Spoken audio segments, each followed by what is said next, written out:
Oh, hey, everybody. Good morning, good afternoon, maybe almost good night, depending on which part of this vast nation you're joining us from. I'm Tamara Ugolini, and I'm filling in today for our normal host, Sheila Gunn-Reid. And joining me is our regular correspondent, friend, and colleague, Lise Merle from Saskatchewan. Lise, it is a manic Monday. Can't believe it's already June 15th. How are you doing over there? Oh, well, it's the Ides of June, so something is in the air. Something funny is in the air, but it is a great day. Okay, in Saskatchewan, it is a great day to be a woman in Saskatchewan, and I'm delighted to be here with you, girlfriend. Like I'm always happy to spend time with you. So let's get on to helping the people distill what's happening Yeah. in their worlds. Well, and we have some viral things happening. I know you had shared a few links, so I'm really excited to get into that. Our headliners today will be about the New World Order coming from Europe, thanks a la Carney. Canada is a mosaic, if you can imagine. And there was a teen charged in the consulate shooting. I think that's an update from last week involving I think it's now two officers from the Toronto Police Service Oh, who sadly, rest in peace, succumbed to their injuries. So, oh God. Lise, this first one is going to be a blast that you shared in the link. This video of what is the slogan here? Do you want to take us away with this slogan? Because I love it. Yeah. Hey, everybody. On the live stream, you guys would have seen this, but we discovered in Saskatchewan, rediscovered a crazy old law. Okay, crazy old law. Goes back to 1995. We've had a law in Saskatchewan that says there's no balls in women's stalls. Okay, anywhere, ever. Okay. We have a particular. Oops, excuse me. Sorry. My phone is ringing. Pardon. You know what, Lise? Actually, before we get into it, I Yes. realized that I forgot to tell people what we're Tell them, doing and how and they I'll can deal with my support phone. us, Yes. because this is such a fun thing that you can also support us through. So before Lise gets into it, Mhm. we're streaming on a couple different platforms. We're on YouTube, Rumble, which is our free speech platform that doesn't censor you based on your politics. They didn't censor us throughout COVID when we were being dissidents to the COVID narrative and the trust the science regime. And so if you want to support us over there, you can give us what's called a Rumble Rant. And through a $5 or more, if you feel so inclined, donation, we will read your comment or tip or trick live on air. And then if you would prefer to join us on YouTube, because I know it can be easier and a little bit more seamless until Rumble, gets up and going to compete with the conglomerate that is Alphabet Inc., you can give us a super thanks post after the fact or a super chat during the stream. So there's a couple different options there. If you would like to support our journalism, support this show, make sure that we can keep bringing you these sometimes painfully live streams, because right now we're streaming 5 days a week, and who knows, maybe we'll cut that down over the summer. We've cut it down before. You tell us. It's up to we really leave it up to the viewers to decide. Do you like the stream enough to continue to support it? Does it make sense for us to continue to do this stream? Do we have the viewership and the subscribers to make it make sense? So let us know in the comments, help support us. And then, of course, this is available to you after we're live. And so I think I mentioned that you can give us a super thanks. So that's always really appreciated as well. All right, Lise, now take us away. No balls in women's stalls. It's the law in Saskatchewan, as it turns out. And I dropped a couple links in the group chat in the background. And Olivia, do we want to quickly just show one of those? Because this is a story that comes out of Latman, Saskatchewan, and we heard about it here in the live stream first. We saw a press release from the Justice Center for Constitutional Freedoms, and we have a little update on this story. This one goes really fast because I needed to get it done really quick. So here, watch this. Listen, can you guys keep up with this speed of me talking? Greetings again from the Rebel News van in Latman, Saskatchewan. I just want to give you a quick sneak peek about a story we're working on. So, guys, get a load of this, guys. Okay, no balls in women's stalls, which we discovered in Latman, Saskatchewan. Latman, Saskatchewan is the leapfrog capital of Saskatchewan. It's 2 hours southeast of Regina. It is in the heart of egg and oil country. Population 1,000 in RM, and just about 700 in the town. So, in Latman, Saskatchewan, real recently, a boy who everyone knows is a boy declared his new name and gender, and immediately started invading the female spaces in Latman's K-12 school. Okay, the school affirms him. It doesn't notify the parents of anything. Says he has rights as a gendered person. Well, the girls outright just refuse this. The boys attempt to protect the girls and are denied by the school because, of course, they would not allow boys to defend girls. Here, of course, they wouldn't. This is how they ruin boys. But in any case, the parents of Latin Saskatchewan hear about this from their own kids, not the school. And a local Cree woman and mom named Tawny Johnson, who is exceptional, I might add, and who is beloved and wise and who cares deeply about Latin Saskatchewan, says, no, I'm not taking no for an answer, and lawyers all the way up. She is introduced to the brilliant lawyer, Alison Payovich. Alison Payovich works for the Canadian Charter Advocates and goes on and reads Saskatchewan human rights law. And lo and behold, she finds a law from 1995 which guarantees females in Saskatchewan sex segregated spaces. Okay? We have had a no balls in women's stalls law on the books since 1995. Anyway, we are going to be revisiting this, all of us together. Get out of our bathrooms, men, okay? You know the ones at the pride parades, and go us. I can't wait, the depth and really the breadth of this story and what a miracle it is to have learned about this, like, it's a legal miracle. Like, how often these days are we able to point to the judiciary and say, oh, you got it right. Well, this is one of those stories. So, just stay with me, people. Okay, these are developing stories on their way to you on Rebel News. Okay? So there is a very quick update for everybody. We have discovered an absolute swishbang of a story in Lambton, Saskatchewan. And this makes Saskatchewan unique. There are no provisions protecting women in any other of the province's human rights codes, nor in the Canadian Human Rights Code. This is unique to Saskatchewan. We have absolute rights to sex segregated spaces, so women only, female only spaces in Saskatchewan, and we are going to assert those rights. So if it weren't for Rebel News, just touching on this topic in the live stream, we never would have been able to see this story unravel just as beautifully as it has. This is a rare piece of good news in a world that gives us a lot of time, really concerning news. And I'm real proud to be from the province of Saskatchewan today. So there you go, Rebel fam. That's what we're working on. Yeah, and I hope that it is that ricochet, a ripple effect into the rest of Canada, that we start protecting women's spaces and women's rights in those spaces. And this is a question that I'd like to have answered, because is it possible for other women in other provinces to point at the Saskatchewan Human Rights Code and say, it's law, it's already established law? And not only is it just a law, it was a law that was passed in 1995 to protect the dignity of old women in care homes. Okay.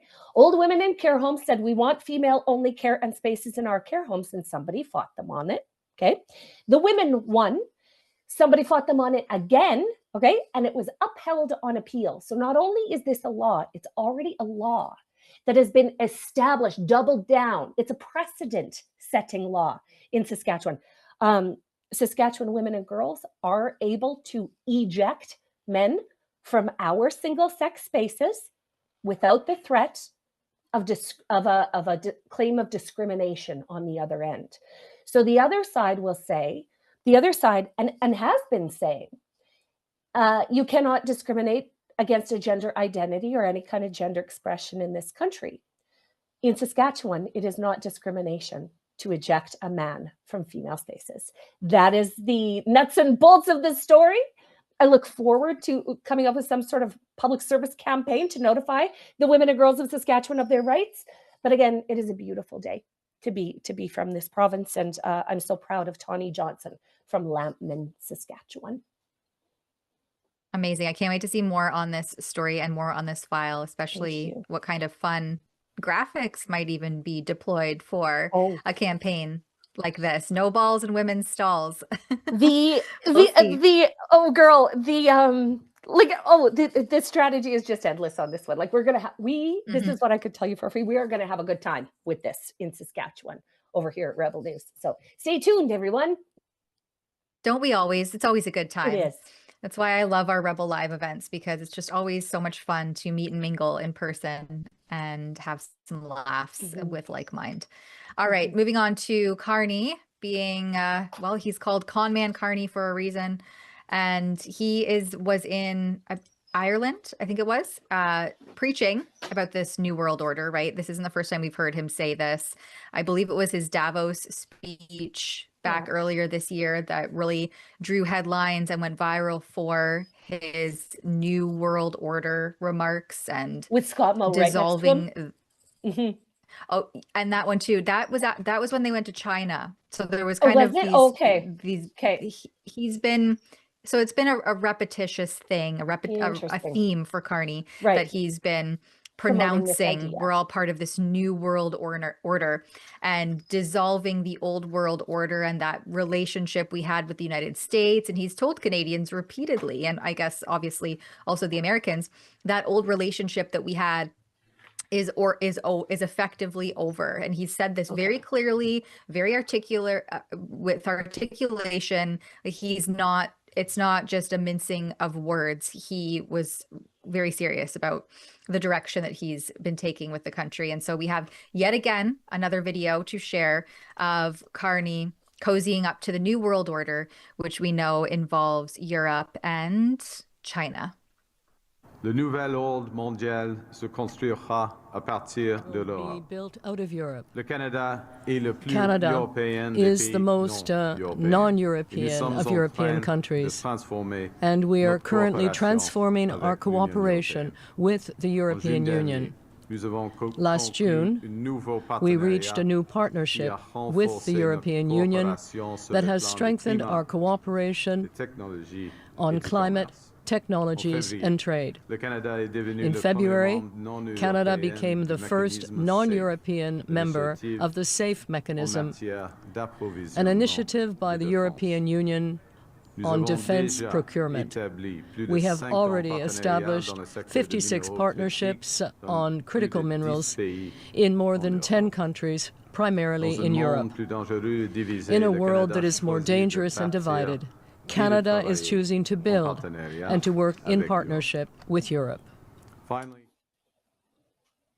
I don't know. I just logistically, geographically, security speaking, this just makes no Yep. sense to me or anyone who's paying attention to the instability plaguing Europe and the European Union, especially with mass immigration wreaking absolute havoc on their streets and causing massive community and public safety concerns. Geographically speaking, we have a vast defense market and country who's available to us that we've partnered with since the beginning of North America and Canada as a country, and that's the United States. They're right there. They're our most close proximal neighbors. Why would we go over to Europe that's facing its own instability and insecurity financially, socially? This just makes no sense to me. Well, it's like Mark Carney is trying to find an audience for his terrible ideas that have not worked everywhere else they're deployed. And this is just a sort of buttressing his, I guess, strategy to unite the medium powers of the world under this vast European sort of, overarching governance. But even what Mark Carney says doesn't make sense. He's described Canada as the most non-European country of the European countries. Correct? Because we're not. It's right there in the name, Mr. Carney. We're not part of Europe. We can't become part of Europe. You might be trying to marry your bad ideas to the European wagon, but we're not having it in Canada. Okay, we're not Europeans. We're more not European, I would argue, than we are American. The end. Yeah, exactly. And no Canadian voted for any of this. They didn't even vote in this government as a majority government to do this, to have a mandate to make these kind of claims and cozying up ties with Europe. And of course, we know China, this safe mechanism agreement. I mean, this comes on the heels of Carney being in China, signing a security and defense deal with the Chinese Communist Party. No one voted for any of this. And the only way the government can do, the Carney Liberals can do any of this is through their sneaky backdoor scheming road to a majority government. They didn't win going to the Canadian voters, a majority government, to make these calls and to align us to the likes of Macron and Keir Starmer and Xi Jinping. And Keir Starmer, Xi the Jinping. whole group, the whole crazy left-wing apparatus over there. But I guess there is good news, Tamara Ugolini, and it is that whenever Mark Carney goes in front of the cameras, we aren't the only people that are forced to listen to him. The Americans are also listening to him. And if you don't think that they are alarmed and Canada getting into bed with China, um, then you are drastically mistaken. Of course, they're also keeping an eye on this, and honestly, that sort of offers me an element of like that offers me an element of hope. They're also seeing this, and they should. Yeah, and sadly, it's going to get a lot worse, I think, for us in Canada before it gets better, especially with the CUSMA agreement and the trade deal, and the fact that Carney literally campaigned on having a deal, getting us a deal that was good for Canada and, of course, for the Americans and Mexico. And he's failed to do any of that. And so we just have a completely deteriorated relationship. There's completely deteriorated trade.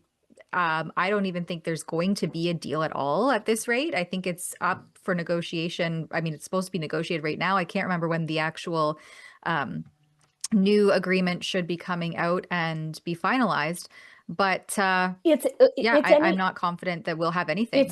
It's being worked on right now. I have a friend that met with the federal minister of agriculture just the other day on this issue, because as it pertains to at least Saskatchewan's agricultural manufacturers have been disproportionately affected by this trade war with the United States, because of course we export our steel products and our ag products across the border mostly. And I know that they were real concerned and talking to the ag minister. So I'll get an update for you on where things are and sort of what was said there. Yeah, I'll get an update for you guys. Yeah, I think we're overdue for a report on the topic as well, because well, Carney's failing on his campaign promises. Lo and behold, elbows up once again. You want to collab? You want to collab on a piece like that? Let's do it. Let's do it. I'm sorry that my video quality keeps coming in and out, but hopefully the viewers don't notice. Let's go to this clip of Carney planting a tree in Ireland. And after the cancellation, I might add, of Justin Trudeau's $2 billion tree planting program that, of course, like any good liberal-led legislation, failed to meet its targets. All right. Yeah. Okay, so my career, I did have a career as a gardener. Landscape career. Okay, so the first thing, as you know, in any good tree planting, is you have to put a bit of soil before you leave the bit of blue soil. Is that right? Yeah. I don't hold that. This is my yoke. Yes. Yes. Making us look bad. Well, it wasn't. I'm not that many generations. Okay, I'll don't forget your shovel. That was under Christy Moore. Christy Moore. You're good at work. And not where you came from. Right. You know, I suppose we should be proud of the guy. That's probably the most amount of physical labor he's ever done in his whole life. His poor lily white soft hands must just be aching after that. I love that he opened it by saying he used to be a gardener. When you were helping your grandmother as a child maybe in your front garden, but this guy has lived a complete life of disconnected privilege. I don't know when he would have ever gotten his hands dirty being a gardener. They pre-dug the hole for him, guys. Okay, the hole was pre-dug. And this is maybe the part about modern day politics that I despise the most, is this performative, vapid, pointless exercise to appeal to social media. You know what I mean? Like, I'm sure that that's going to be repackaged 8 ways, and it's going to go out to all the crunchy earth muffins, and they're going to say, "Oh, look how invested Canada's prime minister is." When really, you guys, we just watched, like right there, a humongous investment in the background. Let's not forget, somebody dug the hole for him. Okay, somebody dug.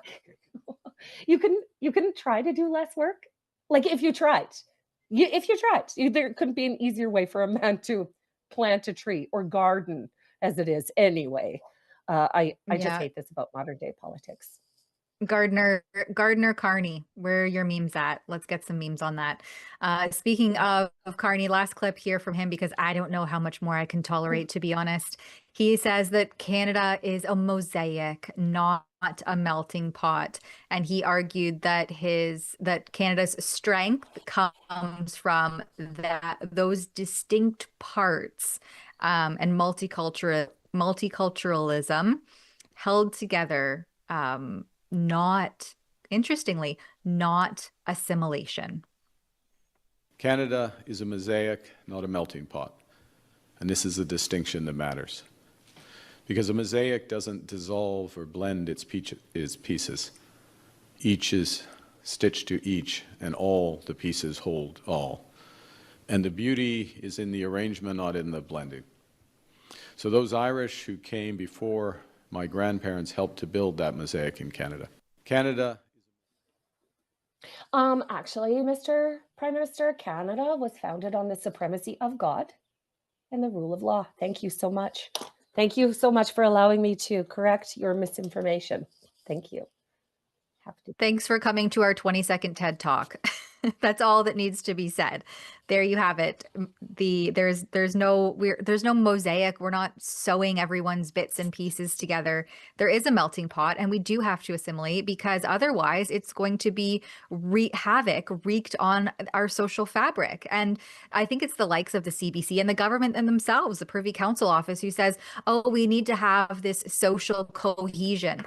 And people, who are being accused of super spreading misinformation are told that they're tearing at those woven societal fabrics, and we're unleashing social disarray and chaos and not contributing to that social cohesion. Well, the Prime Minister just said that very thing, that there shouldn't be social cohesion because we're all part of a quilted mosaic that's woven together piece by piece, instead of a melting pot that comes together, that assimilates and has a common goal, a common cultural theme. Sure, you can celebrate your things, you can have your personal at-home traditions or your familial and cultural traditions that you do in the privacy and the comforts of your own home.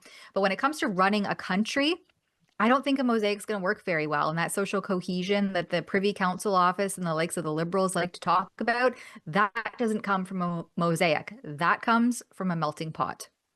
Well, and I'd be a lot more likely to on board to this idea of a mosaic if that whole mosaic didn't suffer from crippling body odor. Okay. That is listen, I'm not going to adopt a way of life when we smell like that. Okay, Mark Carney, not doing it. I'm not taking lessons. I'm not taking lessons from people that are brand new to here about how to be Canadian. I'm just not doing it. Thank you so much. Yeah, the guy that has multiple passports and I think hasn't even lived in this country for the better part of, I don't even know, like a decade? decades, perhaps. Yep. I don't know that. Yeah, I don't think we should give him much merit to what he says how Canada should be. Sadly, he's the Prime Minister now, thanks to backroom deals and Liberals sneakily changing the way that the electoral process works in a way that appointed their guy. And so here we are. Canada is apparently a mosaic under the Prime Minister that majority of people didn't elect to have this position. So with that, let's take an ad break. No, it's a Bozaic, B-O. And I'll see if I can correct my internet woes. Okay. See you in a minute, guys. For generations, many Canadians have preserved more than just firearms. They've preserved history, tradition, competition, memories. But under Trudeau, and now Carney, heirlooms, estates, collectibles, and competition firearms now have to be surrendered and destroyed.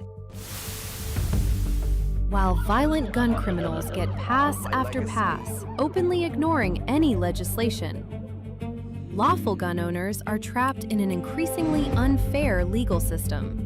But we can help. Canada's National Firearms Association's Save Firearms program offers the legal pathway to preserve what matters, while we work towards a political solution. Don't let yours be next. Save history. Save heritage. Save firearms.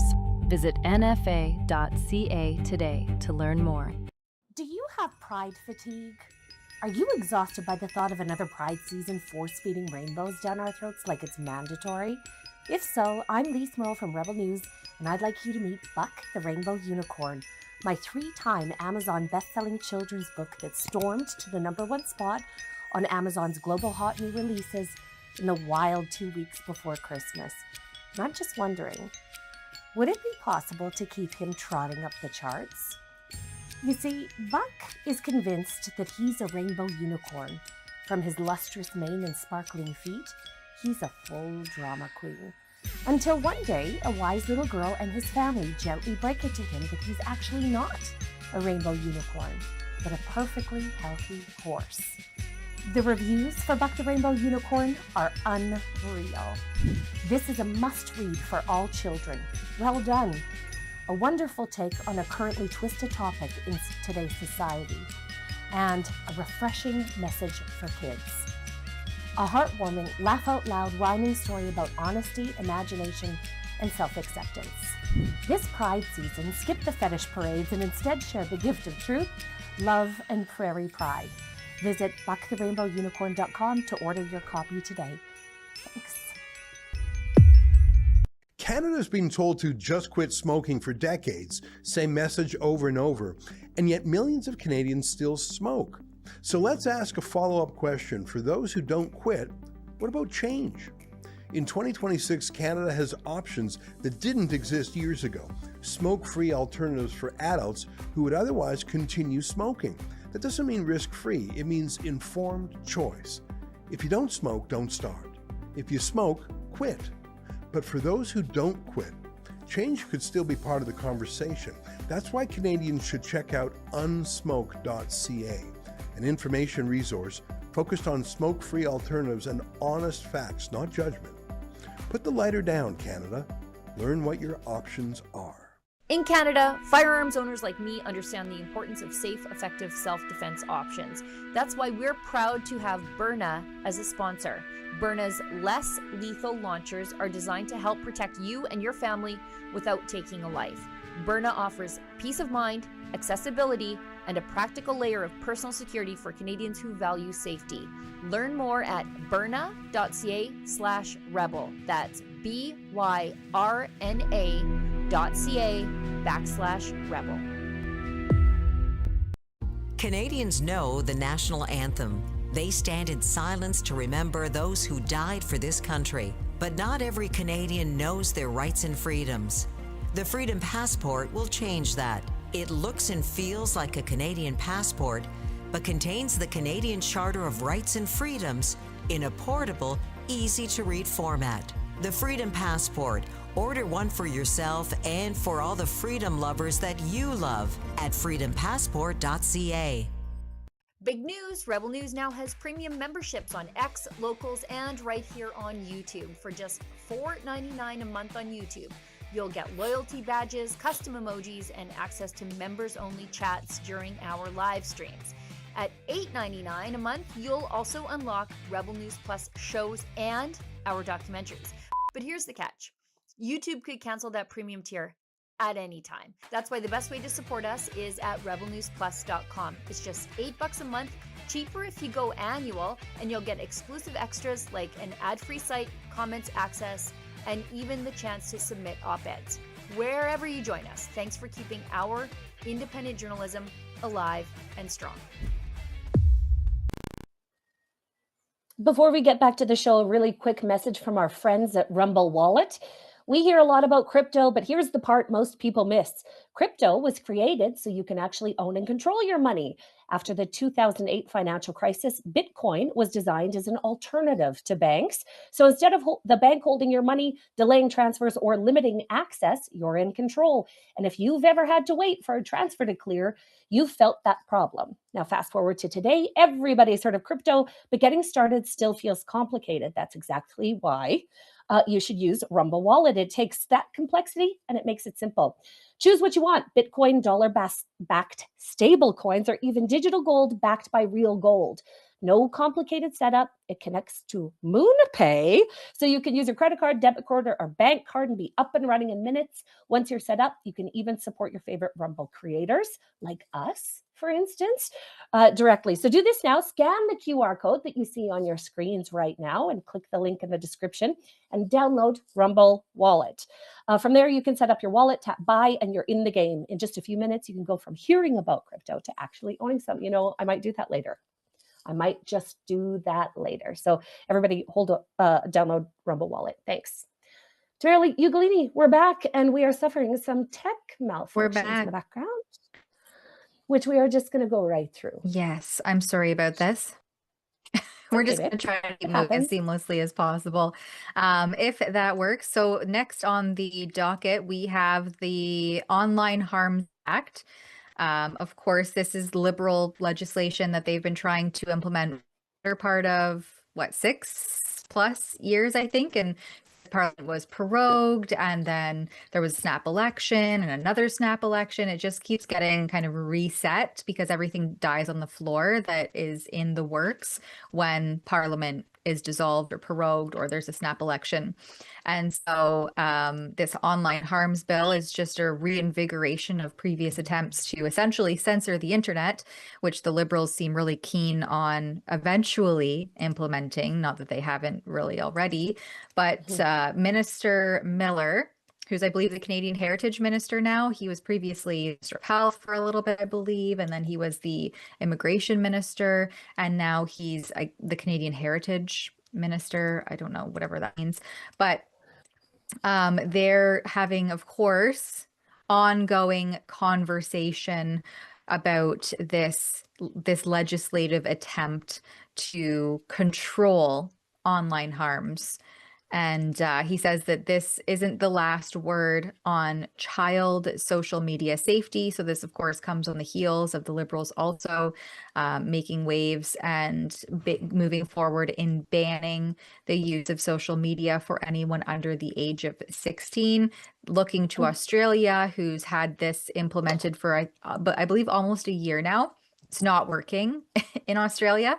And it's just more of the nanny state when this is the parent's responsibility to promote or take away, if they so please, like we do in our home, social media use for children, because it's not an appropriate space for children to be if there's no appropriate checks and balances. And if you can't be the person who implements and is that check and balance, then guess what? Maybe they don't have it all together. We see the data coming out now: depression, anxiety, failing body images, horrible, horrible mental health afflictions being created by the addicted capacity of social media use. Children, actually, don't really cannot for themselves start to say, you know what, it's time for me to take a break and sign off for a little while. They just simply don't have the cognitive ability to do that. So I wish more parents were proactive, and then you wouldn't need something like the nanny state to come in and start putting in legislation. But this legislation is not even going to do anything tangible. It's just another way for the government to solicit your information, to get your data, and of course, to censor what you can and can't find or see or access or hear from on the internet. Yes, and no offense, but Mark Miller and the Liberal Party of Canada and the Government of Canada should be the last people to weigh in on this at the beginning or at the end or in the middle. And any control legislation that the government puts forward should strictly be in the purview of what elected officials and governments can do on the internet. Because here you have the most powerful piece of technology and communication in the world. Okay, and what do? They ignore it. They ignore it. They hear from the people every day. They ignore it. They shut down comments. They censor. You guys know how it all works. And now they're saying about our kids, right, so we're going to prohibit you from using one of the most powerful tools, one of the most powerful communication tools in the world, because we don't like getting criticism on the internet. I think that's what they're trying to do here, guys. And like I said, there should be laws against what the government can do on the internet, not the people. Okay, we've got this all upside down. They're also, on the other end of this, they're also failing our senior citizens, because in the way that the government is saying the internet is so dangerous. The internet is so dangerous. They're telling our old people that the only way to access government services is on the internet. This doesn't work for the aged people in the country, and they're failing all of us. All of us. Yeah, without putting a restraint on what they do. So, boo for them. Boo for Mark Miller in particular. Exactly. And thanks. Yeah, he's actually the culture, I believe it's Canadian Heritage and Culture Minister, because this is a portfolio that we must have, I guess, in our parliament. So that's what Mark Miller currently oversees. The crazy thing is, it's hilarious to think that Mark Miller has control over Canadian culture and how that develops. Like, that's the one thing that you actually can't manufacture is the culture of a people. And yet here they are. Here they are. And also, is it Mosaic, Mark Miller, or is it Melting Pot?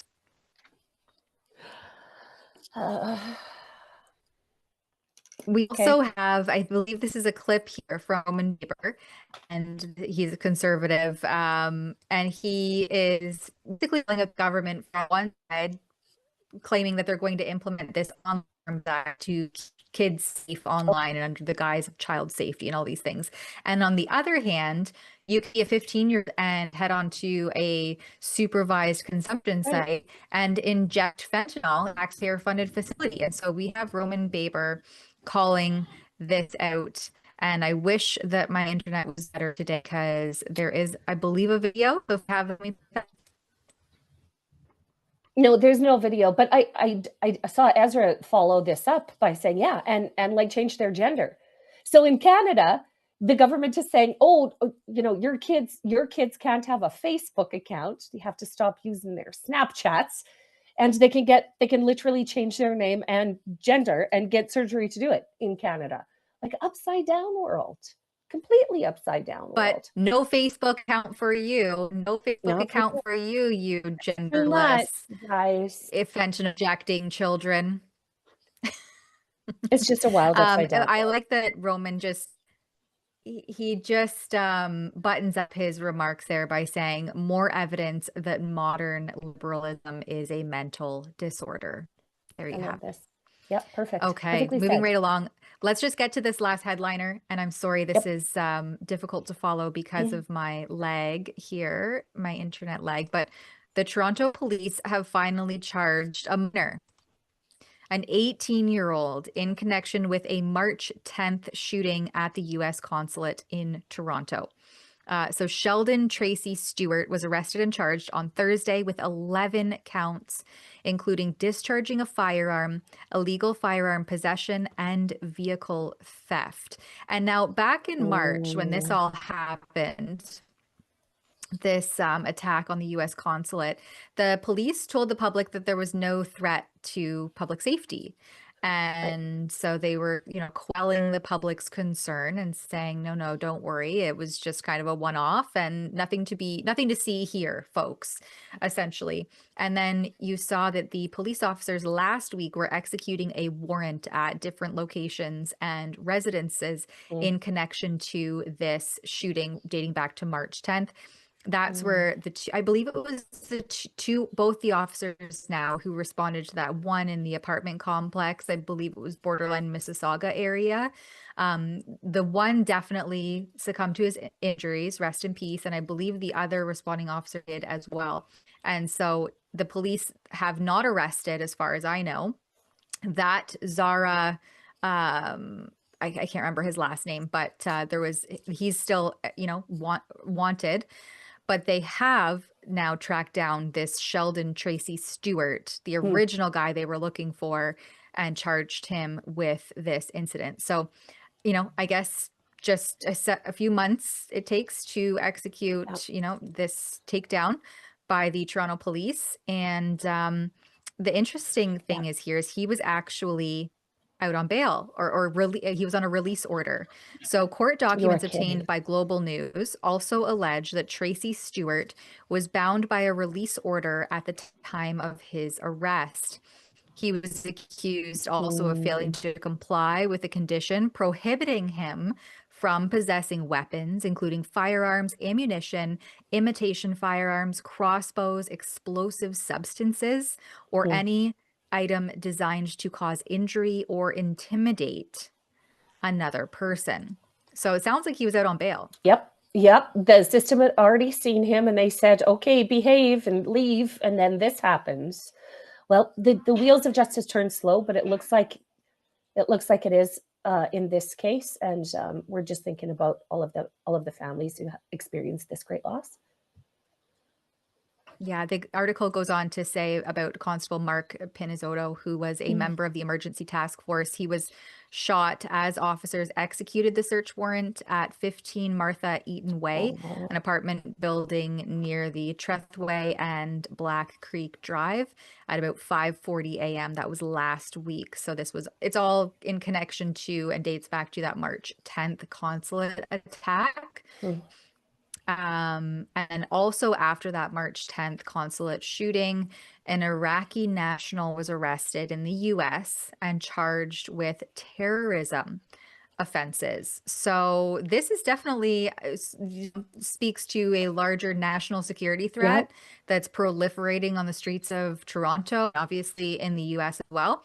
And I wonder how much U.S. prosecutors, what role they had to play in ensuring that this justice was served. Because in Canada, we see really a failing judicial system and a lackluster justice system where you're just off back on the streets, slap on the wrist, out on bail. And then, maybe you disappear and no one knows where you went. And well, it's just on with the wind to you, I suppose, because there's no one tracking this. No one seems to be upholding actual security, law and order.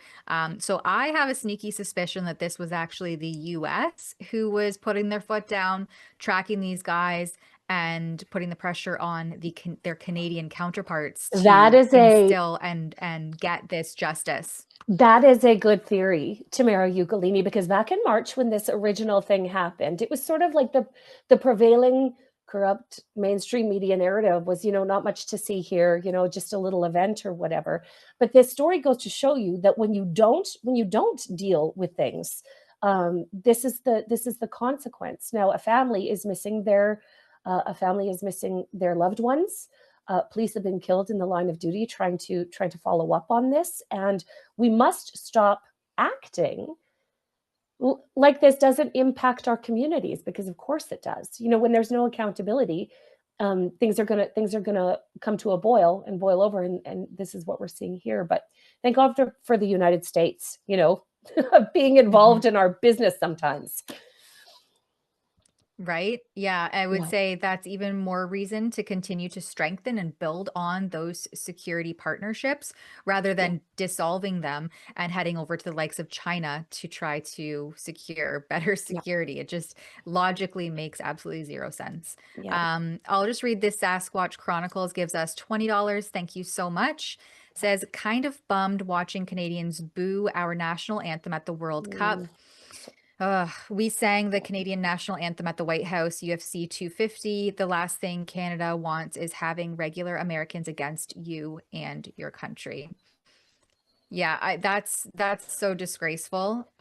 Whenever I sing the national anthem, whenever I'm anywhere that they're singing the national anthem, as much as I am disgruntled with the state of our country, and that's because of politicians, not because necessarily of the people. I mean, there's some, don't get me wrong, but I get goosebumps when I hear that True North Strong and Free every time. I don't know what it is about the cadence or the song or just the feeling behind those words. It gives me goosebumps and almost brings tears to my eyes almost every time that we sing our national anthem. I have so much pride about this country, and I think it's worth fighting for. Oh, that's so sweet. I begrudgingly tolerate it silently. Like I tolerate it for the I will stand, okay? I will stand and be respectful, but I'm not going to hum. I'm not going to look around. I am just begrudgingly tolerating it for the duration, and then I move on. But my favorite thing for the people that do still sing, and there's a handful, when they say the original words of All Thy Sons command and they shout it, the heart that gives me as just like a begrudging spectator of the ceremony, it gives me life. But yeah, Sasquatch Chronicles, yeah, it should never happen. It's unacceptable that it did. And yeah, of course we appreciate the relationship that we have with our American neighbors and friends. Yeah, no, you wouldn't catch us doing that anyway. Yeah, and let's uphold it instead of saying that it's effectively over and dissolving that relationship. I think that is the most irresponsible, reckless thing that this Truly. prime minister could be doing at this point. All right. Do you want to wrap up the show, Lise? I know we're a little bit early and maybe do we have any more super chats to get through? I just apologize for my lagging connection here. It's no more chats. Okay, guys. It's been a marvelous Monday over here at the Rebel Roundup. Thanks so much for joining us. To our people in the control room, best in the business, who keep this train on the tracks every day. Tamara, Ugolini, you are always just such a delight to work with. And we will see you back here, same place, same time tomorrow. Thanks for joining us. Each year, independent journalists break the stories that matter most. They expose corruption, challenge powerful institutions, and report the stories legacy media too often ignore. Now it's time to recognize that work. I'm Sheila Gunn-Reid. I'm the president of the Independent Press Gallery, and I'm inviting you to join us for the IPG Awards Luncheon on Sunday, August 30th, 2026, for an afternoon celebrating excellence in independent journalism from around the world. Held as part of the Democracy Fund's Student Journalism Conference, the IPG Awards shine a spotlight on fearless reporting in video, written, and investigative journalism. This isn't about giant, well-funded, taxpayer-subsidized corporate newsrooms. It's about the freelancers filing stories from their kitchen tables at midnight, the documentary filmmakers chasing truth with no safety net, the independent reporters keeping democracy alive one story at a time. And this year, there's more than just recognition on the line. Each category features cash prizes, including $1,000 for first place and $500 for second place. Submissions are open now, but the deadline to enter is May 25th.